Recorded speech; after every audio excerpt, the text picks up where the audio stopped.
જય હિન્દ સાથીઓ, આજે રાજકોટ મહાનગરપાલિકામાં ટીપીના રોડ બાબતે તાત્કાલિક રાજકોટ મ્યુનિસિપાલિટી કમિશનરે જે નદી કાંઠાનો વિસ્તાર છે વોર્ડ નંબર 16 ત્યાં મોટા પ્રમાણમાં ડિમોલેશન થયું. અનેક લોકો ત્યાં રઝળે છે. આજે આપણે જગ્યાની મુલાકાત લઈએ તો આપણા રૂવાડા ઊભા થઈ જાય અને આપણને પણ ક્યાંક ને ક્યાંક રડવું આવી જાય એવી પરિસ્થિતિ નિર્માણ આ તંત્રએ કરી છે.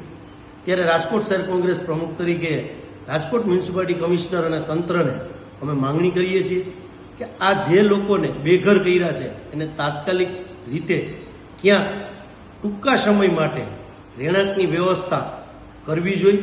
આ સ્પષ્ટ શહેર કોંગ્રેસ પ્રમુખ તરીકે અમારી માંગ છે અને અમે રાજકોટ મ્યુનિસિપાલિટી કમિશનરશ્રીને પણ રજૂઆત કરીએ છીએ કે આ લોકોને વૈકલ્પિક જગ્યા આપણે આપવી જોઈએ. નકરા નોંધારા બનેલા નાના માણસો રાજકોટમાં કઈ જગ્યાએ જશે? આપણે થોડુંક ડેવલપમેન્ટ કરવા માટે જે રીતે આપણે ત્યાં બુલડોઝર ફેરવું છે તો એ બુલડોઝર ફેરવીને જે લોકો ત્યાંથી બેઘર થયા છે એ રાજકોટ શહેરમાં ક્યાં જશે? આપણું હૃદય કંપી ઉઠે એવા દ્રશ્યો આપણે સામે આવ્યા છે.